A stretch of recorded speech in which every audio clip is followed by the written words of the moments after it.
Black people are defending Latinos from Trump ICE raid.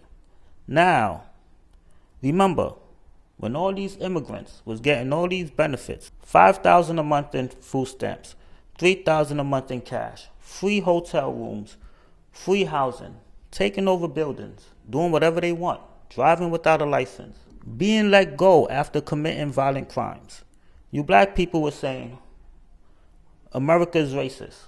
They're doing all this stuff for Latinos that they never done for you. So why is it that now when Trump is getting rid of them, you have a problem with it? And this is why no one takes you seriously. You keep flip-flopping. You're confused. One minute you want one thing, the next minute you don't. So y'all, this is like so crazy. I'm at my son's school this evening, picking him up from after school, right? So I'm sitting in the office and I see a little boy, like maybe like 8 or 9, a little Spanish boy. So I guess they have been trying to get in touch with his parents and calling them, and no one's picking up, and no one came to pick him up from school, from after school. And next thing you know, they're steady calling people, steady trying to get in touch, and they then asked him like, hey, do you know you have a cousin or an aunt, an uncle, anybody? So he's like, no. So they went to the back. I guess all the people in the office went to the back to go talk, and then they came back out and they asked him to come to the back. So the little boy goes to the back, and then he comes back out, and then I saw the lady in the office try to call, I guess again, his parents. Nobody answered. So maybe about 5 minutes later, y'all, these people walked into school and came and got that little boy. Like, that was insane. Like, they literally came in there in the office and got the little boy and walked out. And the little boy was crying. Like I literally cried. Like, this was so crazy. And I'm so glad that, it wasn't no other kids around to see this and witness this, because like, that was crazy. Like, oh my God. Y'all, it's really happening. Them people knocked at my door last night. ICE. No bullshit. Around 2 a.m. we got a knock on the door. I was looking through the peephole. It was like 3 men standing there. They was knocking on my door, and I could see them knock on the neighbor door and everybody else's door, but I didn't fucking answer because I clearly knew who they were, and I knew who they were here for. And I literally watched people get walked out of their houses, and up there, Mexicans downstairs, Mexicans across from me. Literally everyone around me. I live on the whole side where all Mexicans stay at.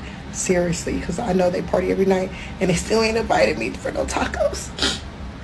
But yes, and then I woke up this morning, and it's Sunday, so all the work trucks usually be outside.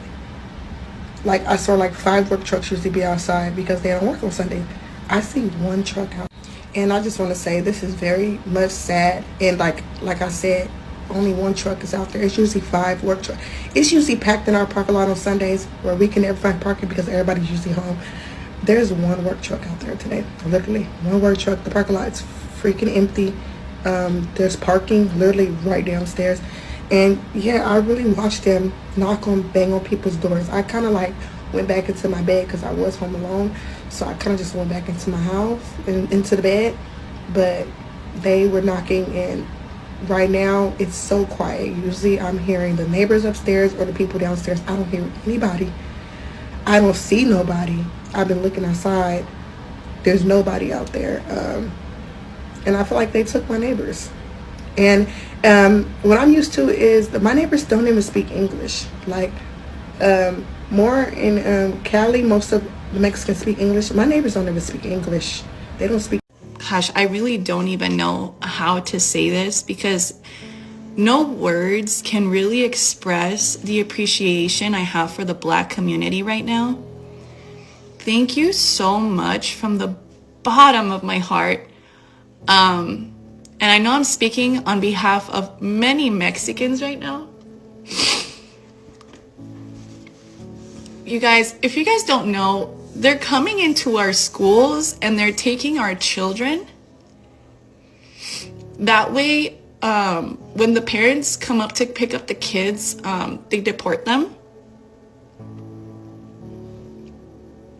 The Black community, guys, Black women teachers, that's all I've seen so far. Black women teachers. I'm sure there's some black male teachers, but black women teachers are saying they're willing to fight for our kids. I don't think you understand what that means. I don't think you understand what level of sacrifice that is. We all know through history the police brutality that the black community has gone through. They're basically saying they're willing to die for our kids.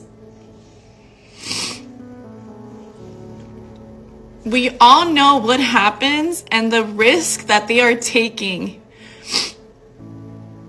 for being a black victim in that kind of scenario. That's a whole other level of love and sacrifice, and thank you so much. And us as Mexicans, we need to like completely have their backs. We need to completely be willing to die for their children too, and put our lives on the line. Thank you so much. Sincerely, sincerely from the bottom of my heart. That is just like so beautiful, and I know you're gonna go to heaven for that. I know that there's a beautiful place in heaven for you for that. Sincerely, like, we're willing to do that for us. Sincerely, sincerely, thank you so much.